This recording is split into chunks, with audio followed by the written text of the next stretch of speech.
multiple briefings that I've been sharing with the general public that what is important is to look at the trend line. So, what is this performance over an extended period of time? If you like a more longitudinal analysis of the performance of the grid, so that we are able to have an appreciation of what the trend line is. I do accept that there's going to be a momentary setback, if you like, given the nature of these machines, that it's almost a given that we are going to encounter setbacks. And I was saying that it is important that as we encounter those setbacks, we don't lose sight of, in fact, is a trend line, because the best measure of the degree and the efficacy of the energy action plan is found in the trend line.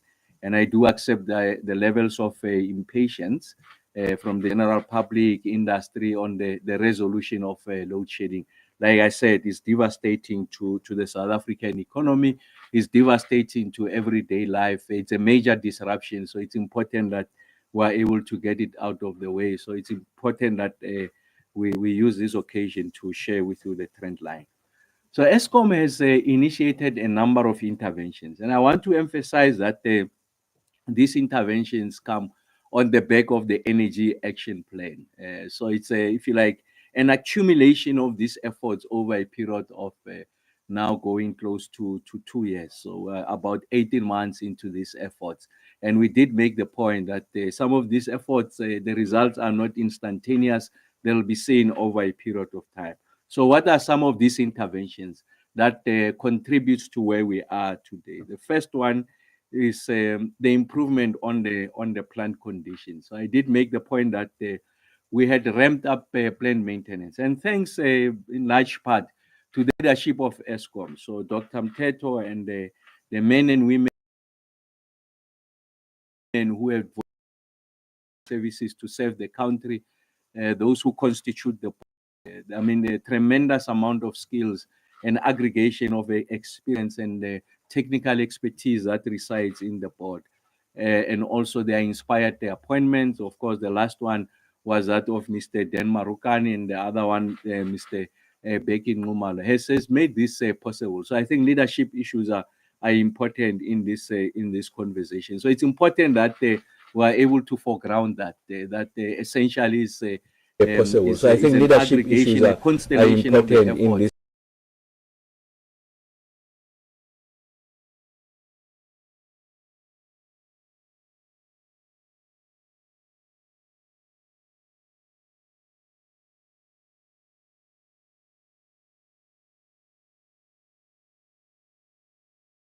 The period December 2023 going into January of 2024, we took out 18% of the total generation capacity, about 9,000 megawatts at a go for plant maintenance. And we're beginning to see that these machines are coming back into service, they're coming back on load, and they're adding to the capacity on the grid. And this is helping us to address, if you like, the demand. And we're getting to situations more regularly where if you like, supply is ahead of demand, of course, during this period. And we'll see that more of these machines will come on stream as we go towards the more winter period. So it's important that we were able to appreciate that. So, and we are doing that within limits. So what I'm saying is that it's not reckless. So just taking everything out for maintenance, there's a need for us to ensure that we were able to meet the demand to the degree that is possible. If you meant to initiate load shedding, it's not at the elevated levels of load shedding. We have seen it during the period of December. We've seen it as we transitioned into the year. We have seen it over the past 11 or 12 days. So essentially, it's a testimony to those efforts. Again, at ESCOM, they also established a war room to ensure that you are able to have a focus, laser focus attention on how you are able to deal with plant maintenance, accelerated sourcing of spares, and ensuring that we are able to establish long-term service contracts. So on areas that are problematic, the Achilles heel, you are able to design contracts over an extended period, and of course performance based, so that what we are incentivizing is the megawatts on the grid, and not incentivizing people coming to fix, contractors coming to fix machines that are failing. And that's the work that, thanks to the leadership of the board and management, that we are where we are today. And then to also address the issues of inadequate capacity. So here we're accepting that ESCOM is not the silver bullet, if you like. So our problems with regards to load shedding will not be solved by ESCOM alone. It's a major player, at least in the short term.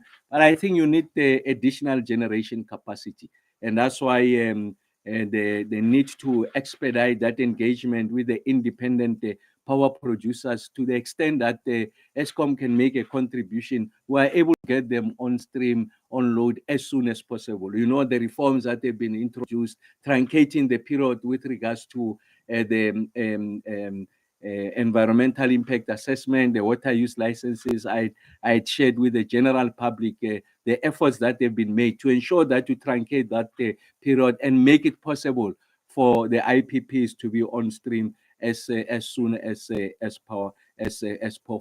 possible. And then also the planned repowering of stations that were shutting. So, I mean, you know that they delayed the decommissioning so that we continue to sweat these assets as we build a new generation capacity, and also accepting that these machines are aging. At some point, they have to be retired. We have to commit to our nationally determined contribution. So we are not deviating from that. Just an appreciation that you are confronted with a crisis. It requires, if you like, extraordinary measures, including, amongst others, that delayed decommissioning. And then as we build additional new generation capacity outside the coal fleet, then you can go elegantly into the retiring of these units. And then the issues around the skills and expertise. So just an admission that as a result of both the objectives and subjective challenges that we're confronting ESCOM, there's been a hemorrhaging of skills. So it's important that we're able to ensure that we get the right people into the right position. And thanks to, like I said, at the apex level, the board has made the appointment of the CEO, and of course, also made the appointment of the head of generation. That stabilization is important, and the head of generation, Mr. Numalo, also made the appointments at the levels of stations to ensure that we get the most experienced, talented of those from within the ranks of ESCOM to be assigned these responsibilities. They need to ramp up training. That's the work that Mr. Marokan is doing, following on what Caleb, the S2 CEO, has been doing at ESCOM. Of course, the totality of management is important. And we also accepted that there's a need from time to time to draw from external experts. You know, that there's that common platform where government engages with private sector on areas of a deficit in relation to expertise. We are able to draw from the private sector. I think it's a symbiotic relationship. I think we're all standing to benefit out of that. And that's part of the efforts that have been introduced. And of course, we introduce also ensuring that there has to be a culture of accountability, consequence management. When people commit to certain targets, if those targets are not met, first you try to assist. And if you think that really it's a lost cause, then you need to ensure that you introduce consequence management. It's a managerial function, of course, not necessarily in my domain, but I'm just reflecting on the work that the ESCOM has done exceptionally well. And then there are issues of fraud and corruption. The fact that the ESCOM has introduced greater levels of monitoring to ensure that we undermine, if you like, incidents of fraud and corruption, to ensure that it is sustained over a period of time. So it's important that there's a greater levels of appreciation, that it's a constellation of these efforts that are helping us to get to where we are. And then there's issues around the procurement, the speed of procurement, agility of procurement from the right service providers. It must still remain transparent. It must still be competitive. Working with National Treasury, design a bespoke framework that makes it possible for ESCOM to ensure that they get to these spare parts as quickly as possible without undermining those principles of transparency and competitiveness. So that relaxation does not amount to discounting the importance of transparency and competitiveness. So we're finding that bespoke solution. And then the issues of funding. So outside the fiscal support, I think it's important that Eskom was able to better manage, if you like, the deployment of capital, the deployment of maintenance budget, so that we undermine leakage. And Eskom has made available funds for outage and midlife refurbishment. When I say midlife refurbishment, if you like, philosophy maintenance, these machines are designed to operate for X number of years. The expectation is that half into the life of that design life, you do major outage. So that major is it talks to the amount of work that has to be done, the period that that machine is out on outage, and of course, by definition, also the amount of money that is available. So there's the management of that is important, so that as you take out the machines, the budget is available, the spares are ready, so that you don't experience outage slips. When you commit that I'll return this machine by this time, you indeed return the machine by that time, because there's been planning, and funding is not an issue.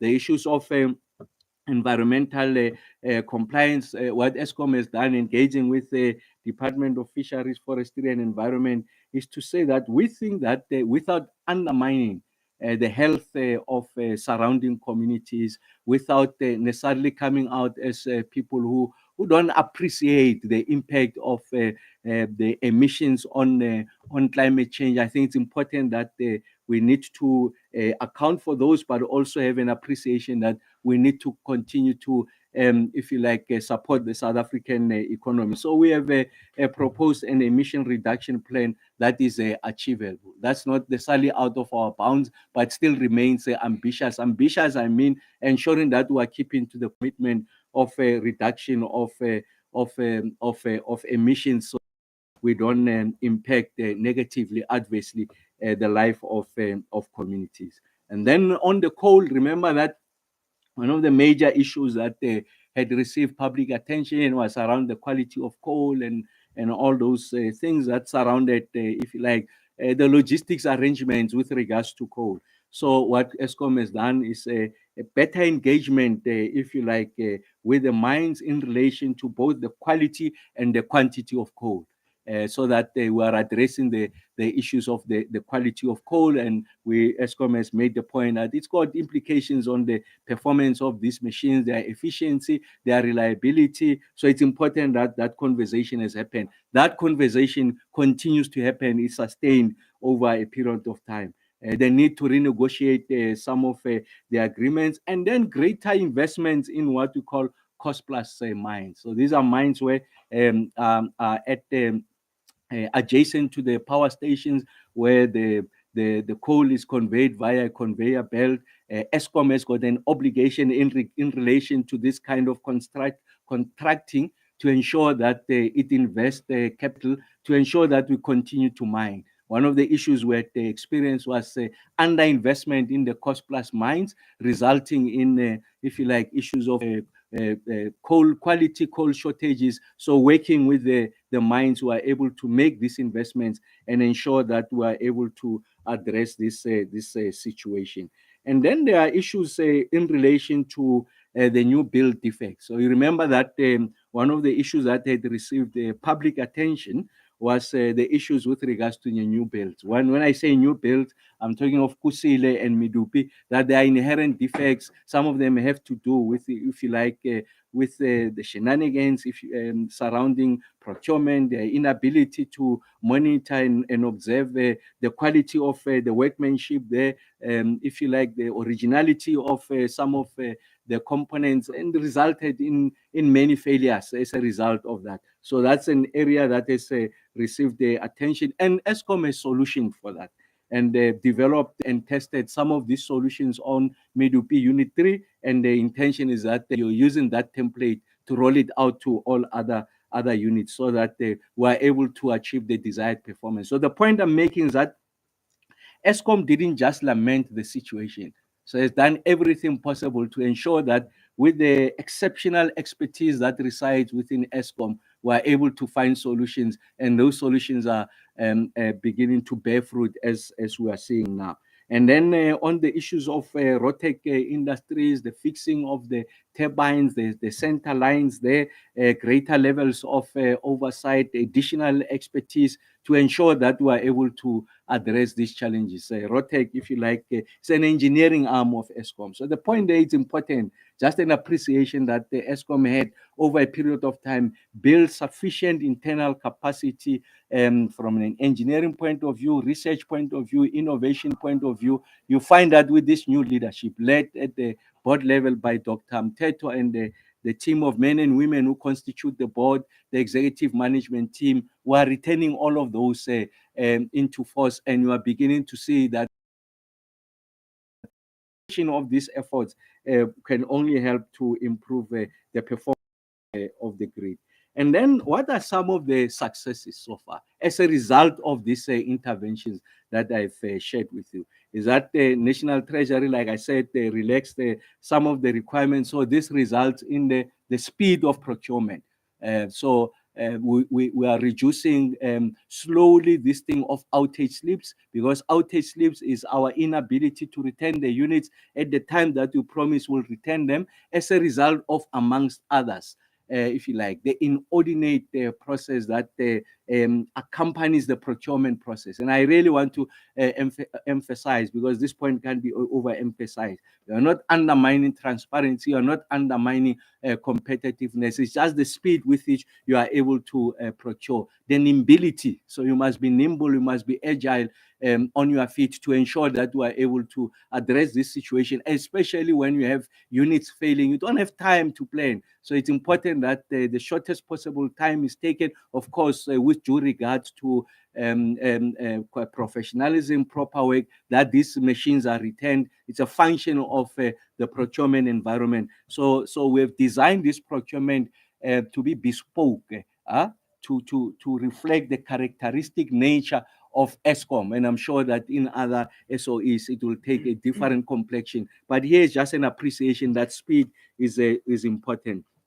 I've made the point on the allocation of outage budgeting has improved. So when I say outage budgeting, so I'm talking about planned maintenance. We know that we are going to, Eskom knows is going to take this unit out in the next 3 months. Make sure that the spares are available. For you to ensure that the spares are available, appreciating that there's long lead time. Some of these spares are not bought off the shelves. That's the nature of the units that you are dealing with. So money must be available. So money can't come later. You take out the machines and you are waiting for money. Money must be available. Procure long lead items. They should be available. By the time you take out the units, you know that the resources are there. The human resources, the components are there. You have dealt with the capital requirements to get the components in the workshop. Then let's get the machine fixed and we're able to return it on time. I did make the point that we have succeeded in engaging productively with external stakeholders. They are part of this conversation. They are contributing to the resolution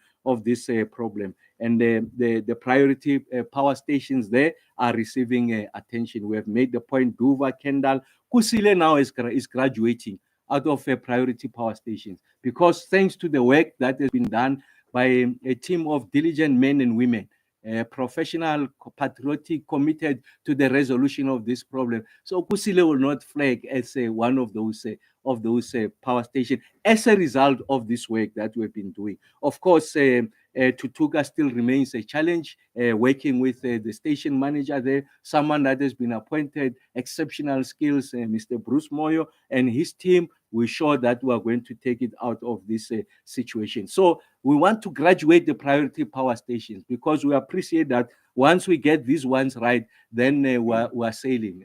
I think we would have sailed through the headwinds, and we will be in the open and are able to ensure that on a very sustained basis, you don't have load shedding, and then we work on securing a energy sovereignty for the country going into the future. So I think it's important that there's that appreciation of what has been happening.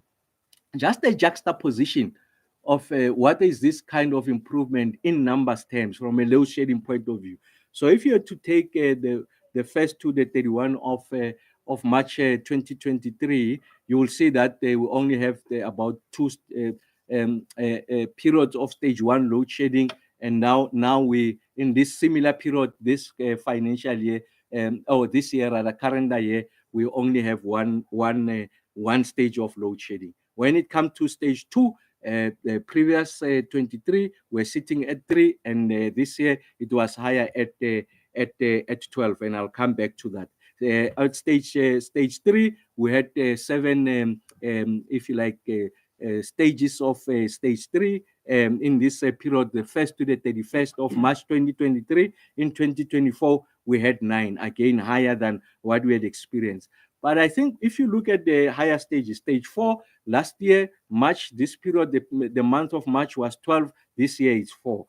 Stage 5, last year, March, it was 6, we didn't have this year. Stage 6, of course, we didn't have for both years. And if you put them together for the month of March, number of days of load shedding, it was 30 occasions where we had these various stages of load shedding compared to 26. But what is the important conversation there? Is that you can see that stage 1 to stage 2 accounted for half of what we experienced this year, as compared to stage 4 and stage 5 of last year. Last year accounted to half of what was experienced last year. So what is the message you are conveying here? Is that the intensity of load shedding is coming down. And that's the point I make all the time. It's just a general appreciation on the trend line. That there's that appreciation now. Oh, okay, that's the trend line that we are experiencing. Of course, with regards to the EAF at the year end, I think the preliminary indication is that we'll be at 54.6, away from that target of 60%, 6%, 5.4 percentage points out. But we can see that going into the future, we are confident about this ability. And of course, what is important there is just an appreciation that we had aggressive plant maintenance, the point I made all the time. So if we had relaxed that plant maintenance, I had made the point previously, you will see that will be much closer to that target that Eskom has set itself for the financial year, much closer to 60% of EAF, but went very aggressive on the plant maintenance, of course, within acceptable limits, and then we're beginning to see the results of that now as we move into the future. And then going into the future, what is it that we should expect, at least in the immediate future, before the end of this calendar year? So essentially, I'm talking in the next 5 months, what is the message you are conveying to the country? I'm happy to say that thanks to the ingenuity of the leadership of Eskom, we are able to bring Medupi 4 much earlier than anticipated. Remember that this is a unit that had gone out, I think, as a result of fire. And if you look at the lead time that were required for us to get a brand new generator, I think the expectation was that we're going to return Medupi unit number 5 by 2025.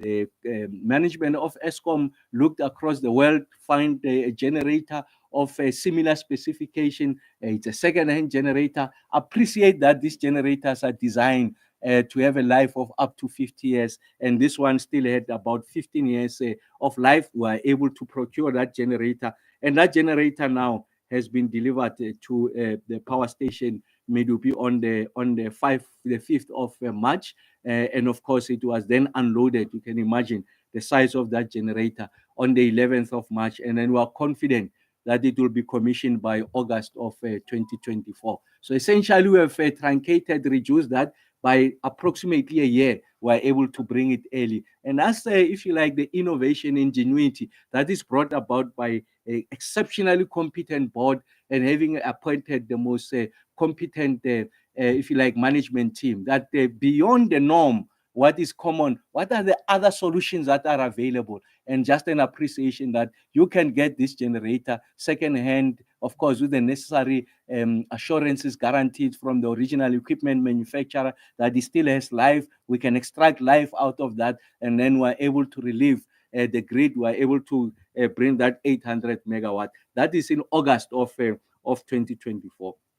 Quebec Unit 2, you know that it has gone out, extension of license. Of course, we'll make our submissions to NERSA. They'll make the determination whether the extension is granted or not. But from where we are, doing our best, and we are confident that we are on track to return this by September of 2024. That's another 932 megawatts. And again, Kusile, as you know, that is still a construction site. There's one unit that still is yet to be commissioned and synchronized. So we are confident that by September, we'll be able to get that 800 megawatts. So essentially, if you come to think of it, in the next 5 months, we should be able to get, if you like, 2,583 or so megawatts of new generation capacity.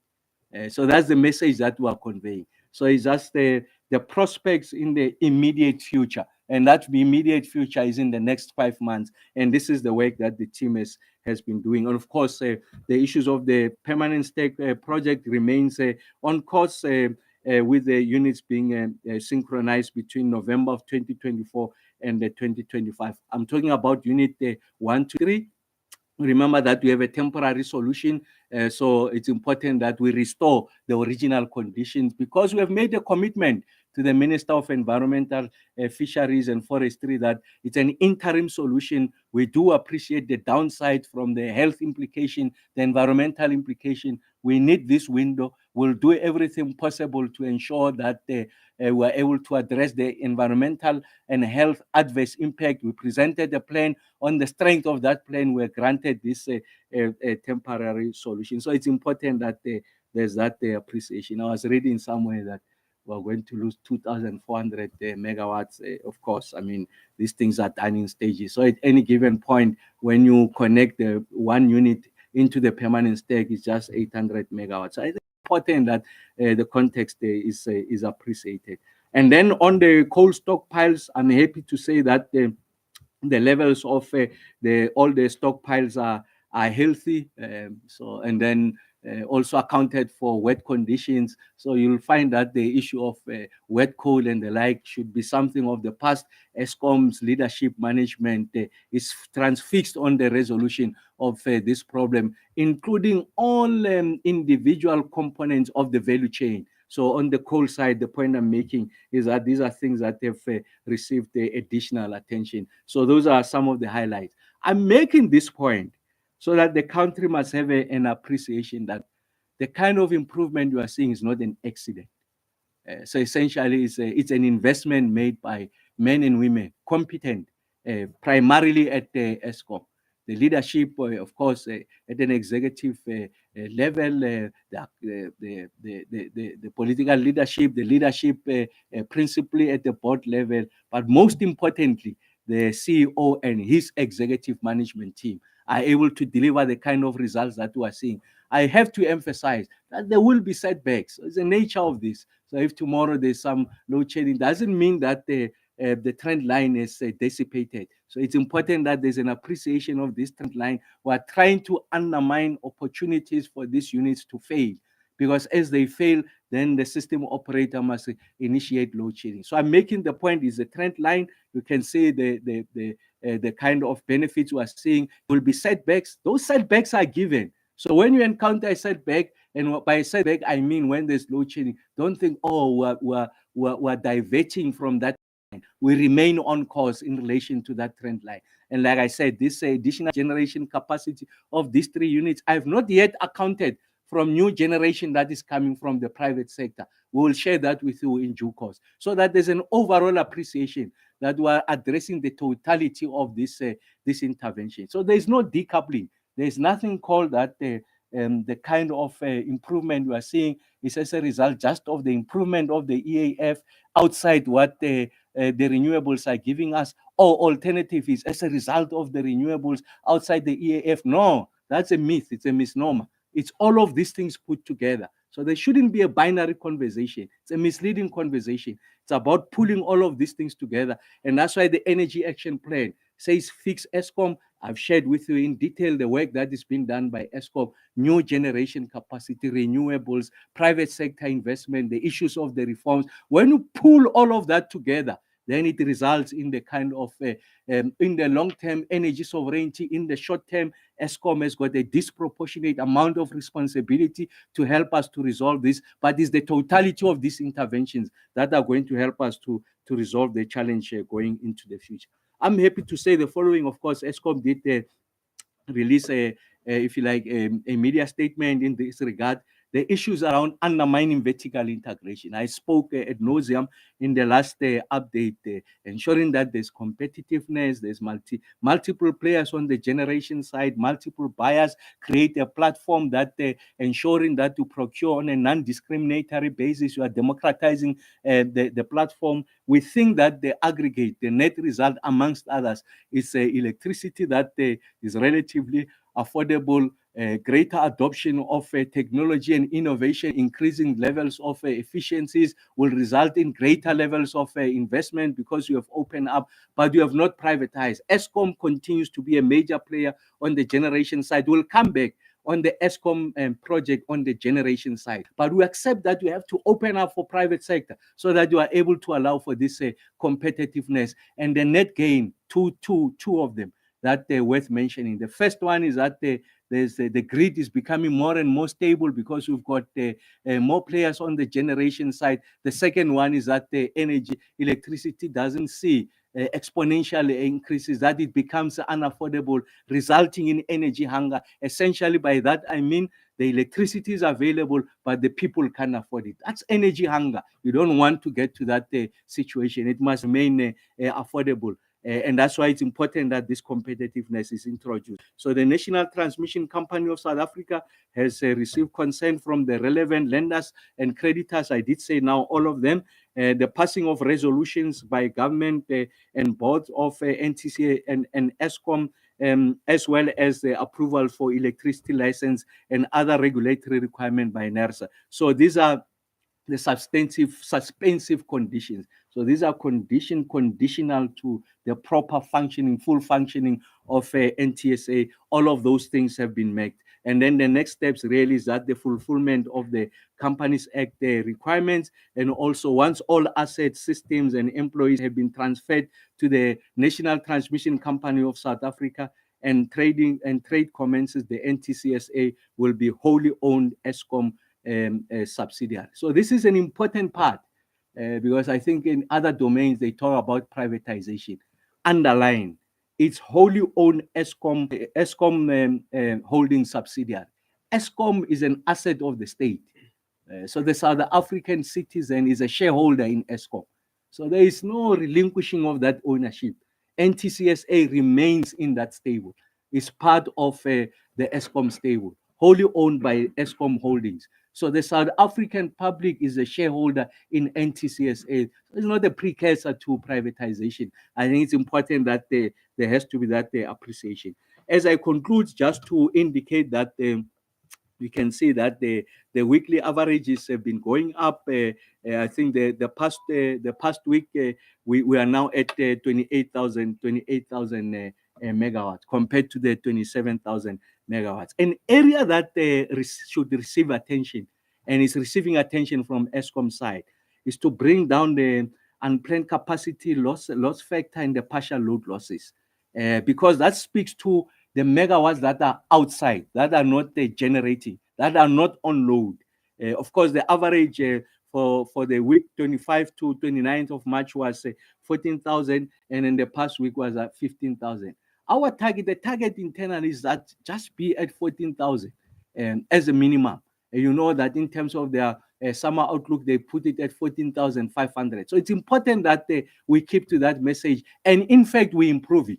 And that's an area that a blemish, and I want to say to the country that is something that is receiving attention, so that as we move into the colder period, as demand is going to be ramped up, once we are at sub 14,000, we are confident about our ability to ensure that the sustained period of lower stages of load shedding on some days. So it's important that there's that general appreciation. Having said all of the above, I do admit that there are areas where we need improvement, as is in the nature of any organization. Continuous search for improvement, even at the Eskom point of view. I think the unplanned capacity loss factor and the partial load losses are areas that requires attention.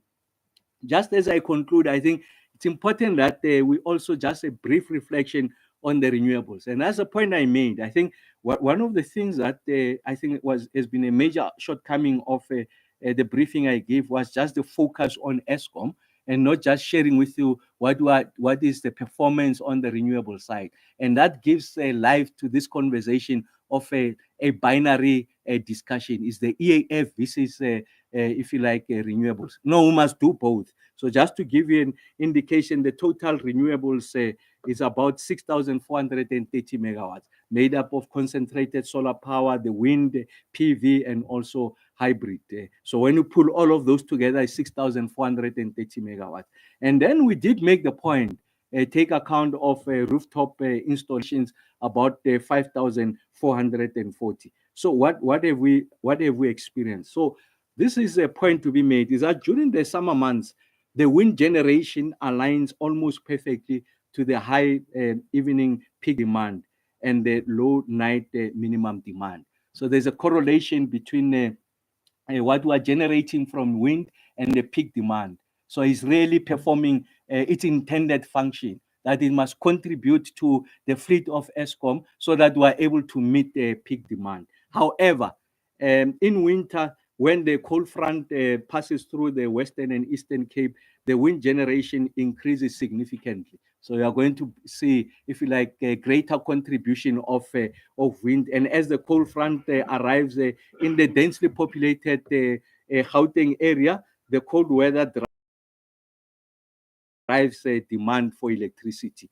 And we know that the concentration of load in Gauteng, you also know that the most number of households, again, in Gauteng, and of course, if it gets cold, it's going to drive that demand. And that's why I'm saying we must ready ourselves for the winter condition. And at the same time, the wind generation reduces significantly due to the low trough behind the front. And this is a double whammy. What is the double whammy? Is that that the reliance on wind is coming down. When we go into this winter period, it's coming down. So the peak is going up during that winter, but the contribution of wind is coming down for those factors. And then you are losing on additional generation demand, and then there's a ramp up in the demand, and you can see the gap between generation and demand goes up, and that's what is undermining, if you like, that perfect equilibrium that makes it possible for us not to have load shedding. So it's important that there's that general appreciation, and of course doing everything possible to undermine those gaps. But the new generation capacity from the multiplicity of sources is going to help us to address this situation. On the rooftop solar solution, so we have broken it down. So you can see that the Gauteng accounts for about 1,500 of that 5,400 or so of the megawatt. So essentially, you are sitting at about 30% of installed roof capacity is in Gauteng. And it's on account of two things, really. It's the most populous and therefore most number of households. And of course, there's a concentration of industry. And of course, we do have some of the most affluent suburbs here. And that's why you see that the rollout of rooftop solar solutions. So it's important that there's that appreciation. So if you have, if you like, a cloudy day like today, inclement weather, and this is across the country, we are likely not to benefit from these assets. And that's why I'm saying that it's a misnomer to talk of renewables saving us from load shedding. It's a combination of that. Everyone now draws from the grid. Even those who want to recharge their batteries, they are going to draw from the grid. So it's important that it's a holistic conversation. It's just a general appreciation of where we are. So we'll continue to do this reflection, just an appreciation of where we are. And you can see that the February month, the January month, we had seen a significant amount of that generation capacity, and the rest is almost evenly dispersed across the country. And as expected, the Northern Cape, the least amount of households and industry. We can expect that the rooftop solar solutions will be lower because the amount of rooftop space, the total rooftop space, is significantly lower as a result of being the least populated of the provinces in the country. So we thought that it's important that there's that general appreciation of where we are. We continue to do the work, not complacent, very, very far from where we want to be, because where we want to be, it's about the elimination of load shedding. We don't celebrate the extended period of no load shedding. We want to stand before the country and say we have eliminated load shedding. But there's an admission that for us to get there, it's a stepwise approach. First, reduce the intensity and frequency of load shedding. I've given you snippets of facts that they confirm that we're going in that general direction. Like I always say, you don't have to believe me. Just count the number of days your lights are, hours your lights are on or off in a day compared to the same period in the previous year. You'll see that there's an improvement. But they will do that reduction slowly of the intensity and frequency of load shedding, and we'll get to a point where we'll be able to declare to the country that we now have sufficient generation capacity with enough buffer to account and accommodate any unexpected surge in, if you like, units failing, cluster of units failing, still have the enough capacity to meet demand. Once we get to that stage, I'll be the first one to say to the country that we are over the line. We are now working on energy sovereignty, energy security. But where we are, it's important, a general appreciation that we're still fighting to improve that trend line to address both the intensity and frequency until we get to a point where load shedding is something that is behind us. So thank you very much, Tsagan.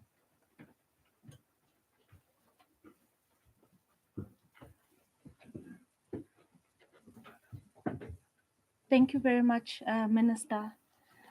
Colleagues, we will now open the floor to questions from members of the media. Do we have questions in the room?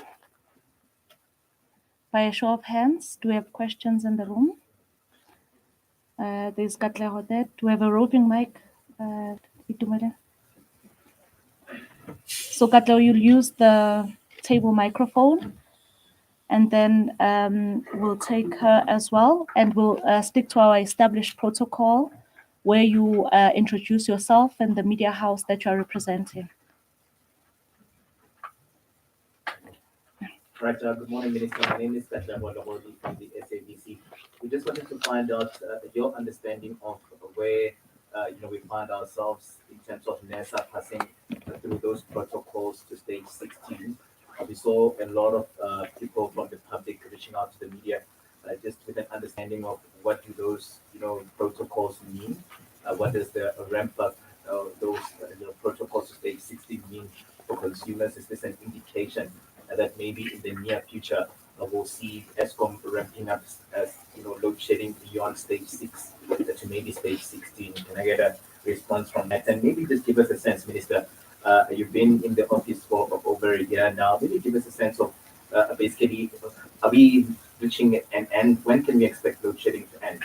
Because ultimately, people coming through to view these briefings week in, week out, they would like to know as to when can we expect load shedding to end. So when can we really expect load shedding then to end in this particular regard? And are you able to also, then lastly, the third one on my end, give us a winter outlook? We see outside that it's really bad.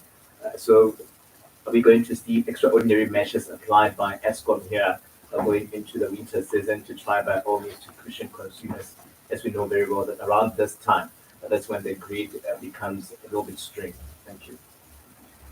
Thank you, Katlego. Thanks, Kgosientsho from PNCA. Minister, my question, some of them I think covered by Katlego, but also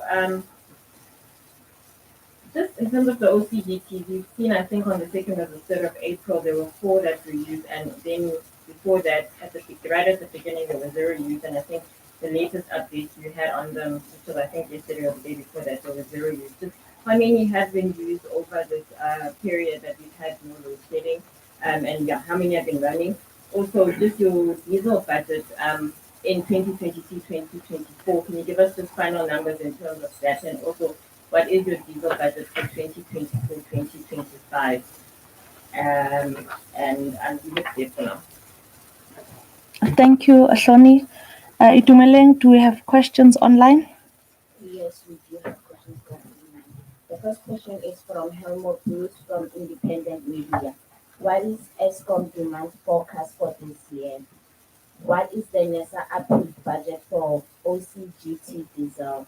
How has the recent bad weather impacted non-Eskom generation? What plants have an EFA above 80%? How is the poor skills level at plants being addressed? And then the second question is from Angelo Coppola from CGTN. Minister, while not directly in your portfolio, what is your position in Sasol getting a free pass on its emissions levels? It appears to remain as if they are getting special treatment. Will this approach be adopted with non-compliant power station under your jurisdiction? And the third question is from Lamish or Magic.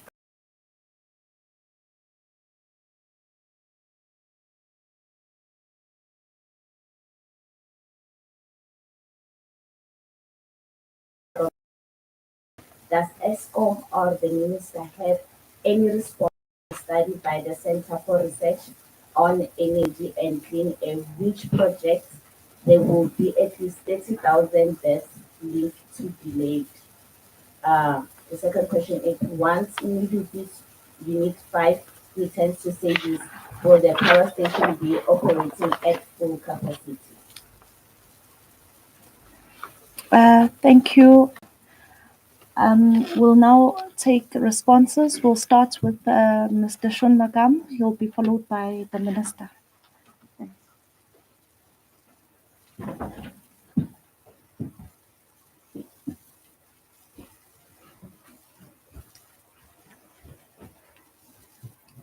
It's on, right? Thank you. I'll take the questions linked to the generation performance.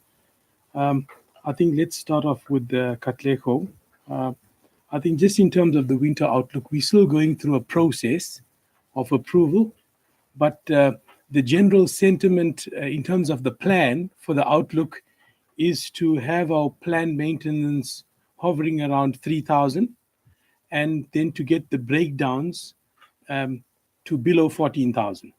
Okay, and we believe with that scenario, we should be in a good position in terms of load shedding. There would be days, but I think as you've seen previous outlook plans, we plan on 3 scenarios, and the aspiration for the generation team is to actually perform below the 14,000. So I think that will give us enough leeway in terms of this coming winter, especially with the higher demand. Then in terms of the OCGTs, I think in terms of the budget, this year, once again, as a trade-off against load shedding, slightly over the budget. However, when one looks at Eskom's bottom line, some of the IPP budget and some of the other expenses were under. So in terms of the bottom line, that's been the trade-off. With regards to Medupi 5, I think once Medupi 5 comes online, that'll be commissioned.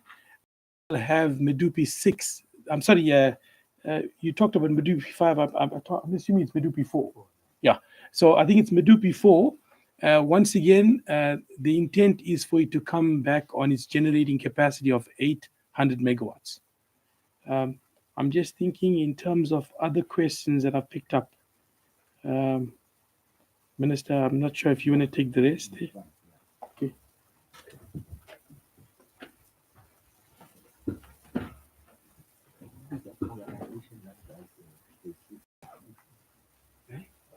Okay. Okay, no, thank you very much for those questions. I think the body that does that planning for the various stages, I think that it's an independent body that really helps to ensure that from the systems operator point of view, there's a degree of predictability if you had to go to those levels of load shedding. So it doesn't suggest that you are going to go to stage 16 load shedding. And the point I always make is that we must allow each and everyone to make a contribution from their own area of competency, their area of mandate. They must execute their responsibility. So essentially now you know that even in the ultimate worst case scenario, that the system operator has got an ability to ensure that you protect the grid in a manner that all the players and the stakeholders understand. So that's the exercise that they've been doing. I make the point that everyone that can afford has taken medical aid. So it doesn't follow that you are expecting that tomorrow you'll be hospitalized. So essentially, it's an insurance measure, and that's what this exercise has been doing. So it's got no correlation with where we are at, but simply to say that going into the future, if we are to have this scenario, this is how the system operator must manage the grid. So we welcome that, and I was saying that to colleagues, we must welcome that because there must be proper planning, even for the worst case scenario. I always make the point that it's important that even when you go through a green patch, you are meeting all of your results. Every time you have to know that if there's a doomsday scenario, this is how we are going to manage that situation, and that's what the exercise is doing. So we welcome it as a part of, if you like, a broader articulation on how we are addressing the issues rather of energy security in the country.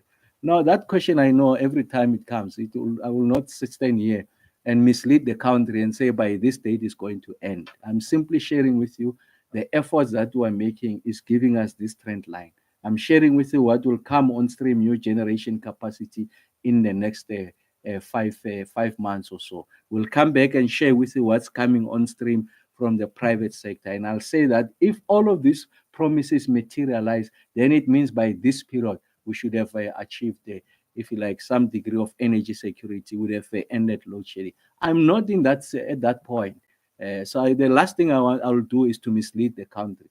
We are not there. When we are there, I'll tell you that this is the date. Give us an opportunity to address this. We understand the impatience, the grievance, the anger that it has taken long. And I'm going to be brutally honest. That has been the nature of my engagement with the South African public, household, all the stakeholders, business. It's just the candid nature of the conversation.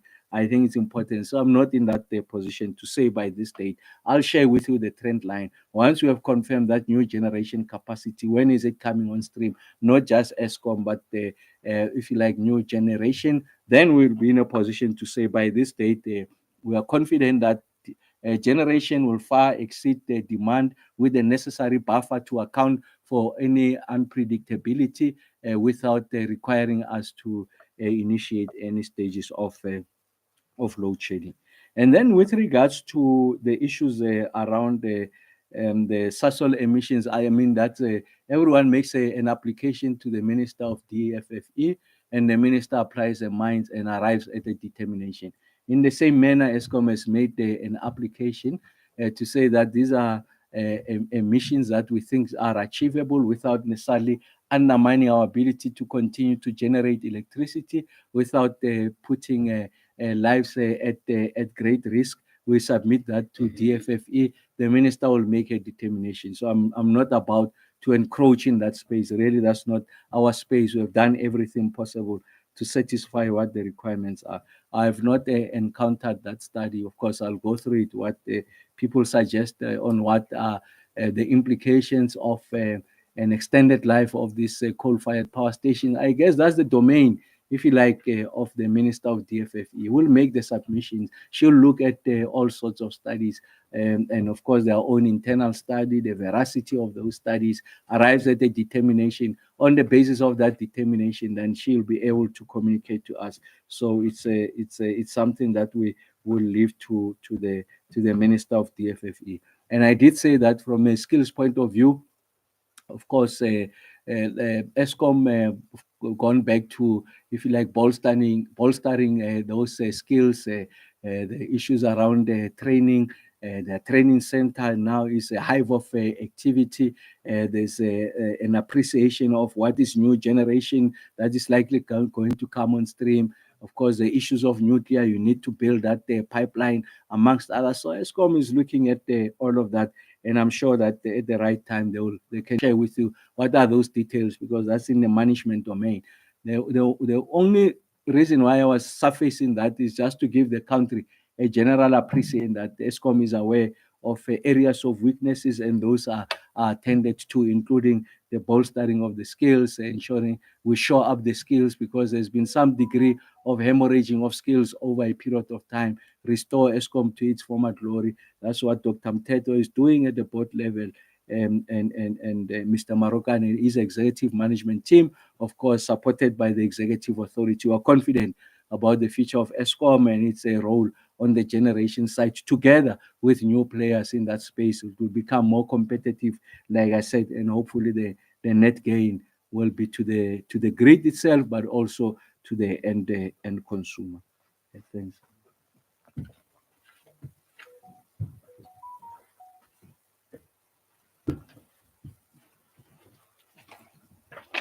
Thank you very much, Minister and Mr. Shunmakam, for the clarity and the responses.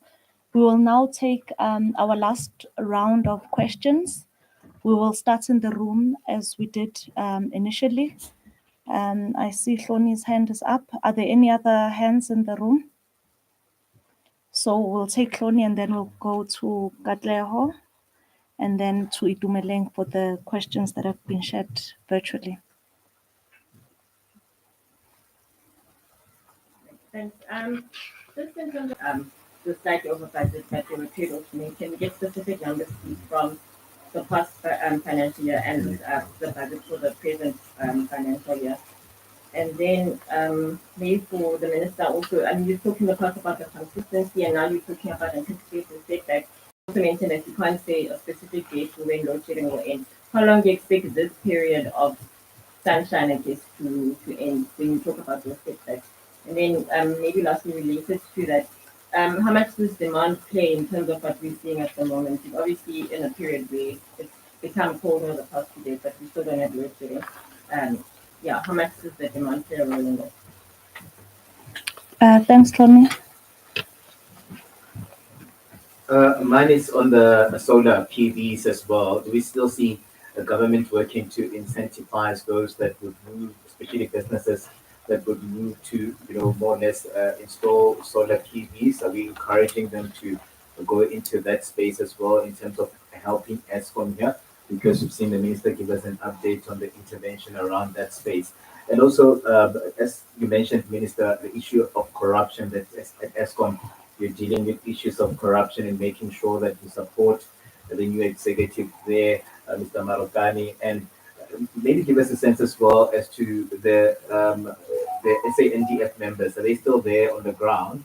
Do we see some of these issues, some of these developments, and the security at some of these power stations likely to be attributed to the fact that you still have a tight security in case something happens there? Looking at the past, whereby some of these stations were targeted. And also on the issue of coal, are we expected to see a wide-scale investigation from your end as the department? Because you've mentioned here that you're working with mines to work around issues of coal and more or less clear that particular issue. Are we more or less expecting a concerted efforts towards an investigation as to what has happened in the past and why then we find ourselves with this somewhat of a coal syndicate that will be operating in some parts of these mines, especially in the Mpumalanga province? Thanks, Katlaho. We'll take questions that have been shared virtually. Dumeleng, please take us through. Okay, Clarence Prima from Engineering News. Given that Cabinet has its final meeting ahead of the 29th May poll, does that mean that the plan to facilitate private sector's participation in the development of the grid has not been considered by the executive and cannot move ahead to implementation? The second question is, when will ESCOM present its winter plan? And the third question is, will ESCOM continue to set EAF target as part of the recovery plan? And the last question from Charles is, when will the NTCSA be fully operational? And the second question is from Dylan Erasmus from Business Day.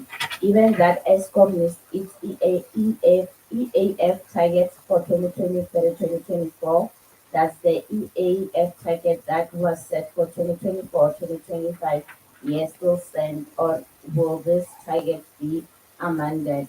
And the last question is from Kgosientsho from the EE Business Intelligence. Does the minister expect the electricity regulation amendment bill will be enacted by the end of May 2024? Thank you. Hi, so this is not a new question. It's just my previous question in the first round wasn't answered about the use of the OCTCs in the peak like this month or this period. Necessary, please can we have your name and the surname and the spelling? Okay. We'll text you the name and the surname, the spelling. It's Mr. Eric Shunmakam from Eskom's Generation Division. And then we noted the question on the OCGT, the specific numbers. So we'll take responses starting with Mr. Shunmakam, followed by the Minister. Thank you. So I think what's important is the message from the Minister, right, is that you have the renewables complementing the base load. So if you really look at what's happened in terms of the diesel usage, okay, if the fleet performs well, and if you've got sunny days and the wind blows, you've got good support coming from the renewables, and ultimately the usage on diesel is less, right? The other compensating factor is we also have pump storage to actually use that, because during the day, okay, it's free electricity. So ultimately, we use that pump storage to also help in terms of the demand.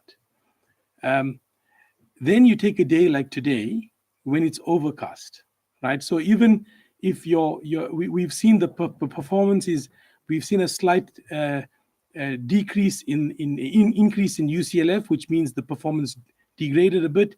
You also then have your renewable resources not coming through, and all that means is you're going to have to use diesel to actually support the system. Hence, you'll see that variability. So in an ideal world, we cater for this diesel to actually help during our morning peaks and evening peaks. Okay, if we have sufficient reserves, then generally we will not use these diesel reserves because it's an expensive resource. And then once again, when you compare using this diesel resource to load shedding, it's a much cheaper resource compared to load shedding the country. So I trust in terms of the issue around the figures that you've been measuring over the last day or the last week, that gives context. In terms of the budget, I know we are over. We are busy just wrapping up because it's year end with the figures. I think I'm happy to report in the coming media briefs just to give you that feedback.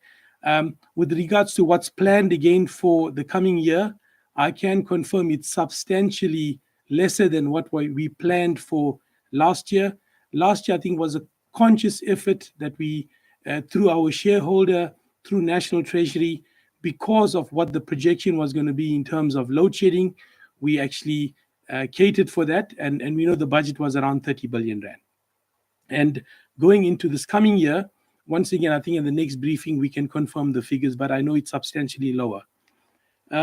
Then moving on to some of the other questions with regards to the winter plan, the winter outlook, the intent is to give feedback towards the end of April. We are just now following governance process, going through the various approval process, and I think one that's done through Eskom's communication stakeholder and communication department. We will schedule that session and communicate. But in keeping with the tradition on winter, we will definitely do lesser planned maintenance. And in terms of the plan for unplanned, the recovery plan will continue to ensure that the unplanned maintenance is kept below the 14,000. However, based on the reliability and explained by the minister, we do cater for two other scenarios. In terms of the EAF target, and that's a non-negotiable. I think in keeping with our commitments with our shareholder and with the NECOM, the target will continue. It's set at 65% EAF, and then we will aspire towards moving towards 70%. So as much as we didn't achieve the target for the last year, I think there's non-negotiable from the shareholder side. I think even pushing from the board, board wants to see us actually achieve the generation recovery plan. I think that's pretty much what I covered, Minister.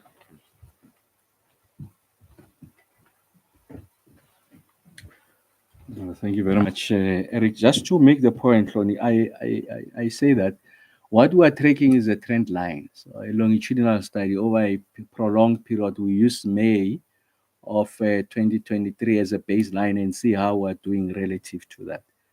And I make the point that given the nature of these engineering units, it's almost a given that they are going to have setbacks. By setbacks, although we can see the degree to which some of these machines, when they come back, they are becoming more and more reliable, the efficiency levels are higher, you find that there will still be those units that fail. So when those units fail, as Eric was saying, that you see that one given day is worse than the other, you are going to experience that setback. The instrument you have is load shedding. What we are measuring is a trend line over that period.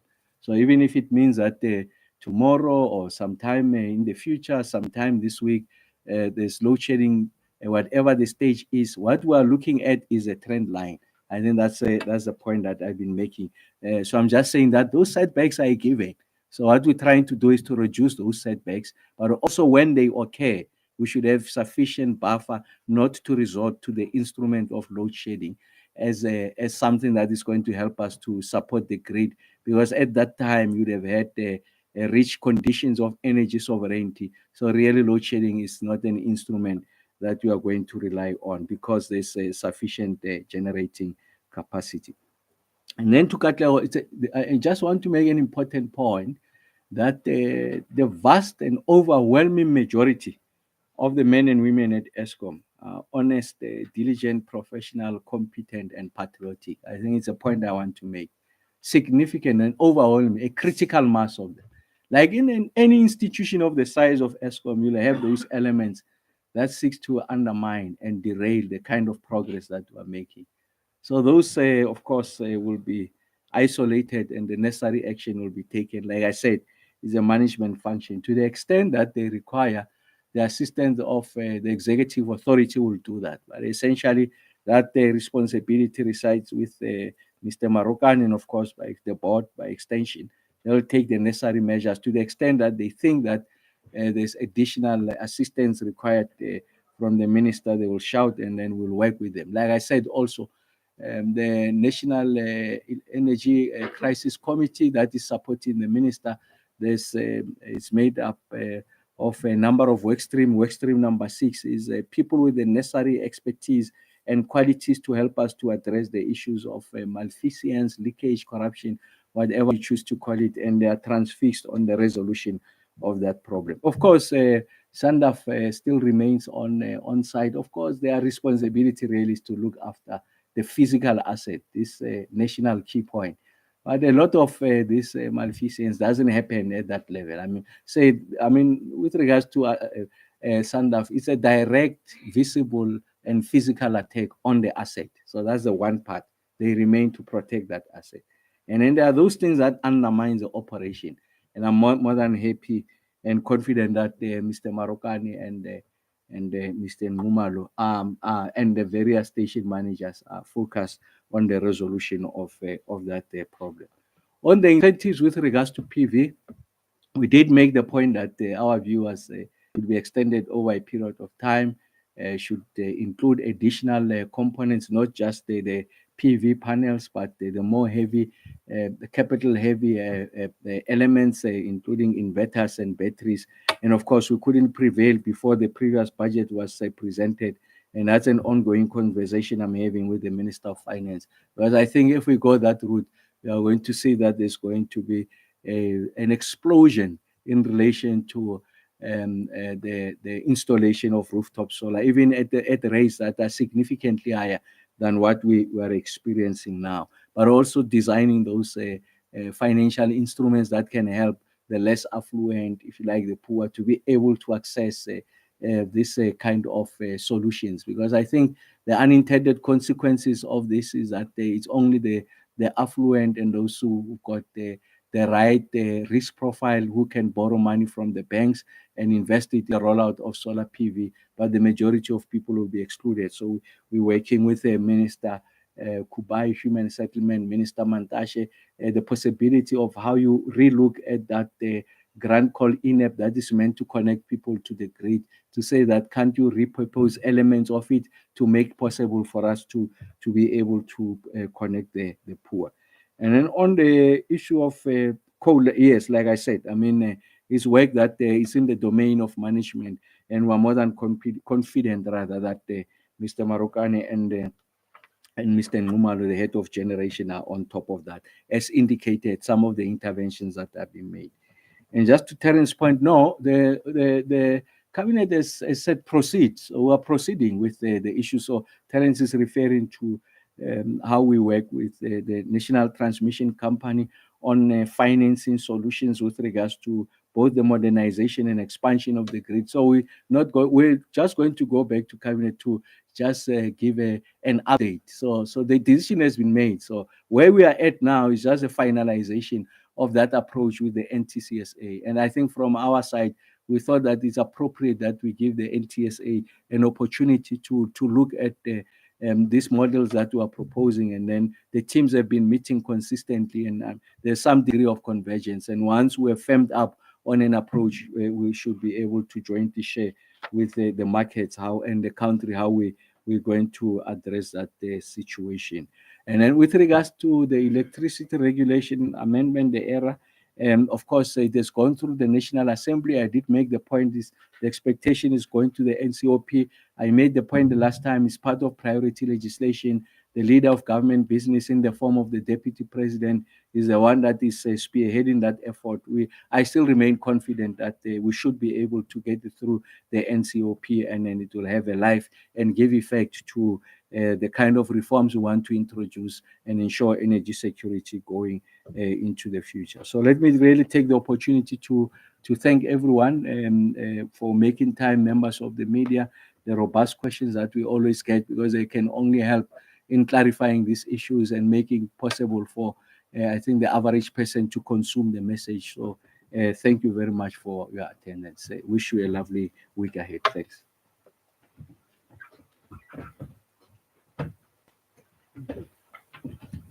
Thank you, Minister. Colleagues, with that, we've come to the end of this morning's media briefing. We'll convene again in the next 2 weeks as per our cadence for these EAP media briefings. Thank you very much once again. Thank you. Thank you. What is it?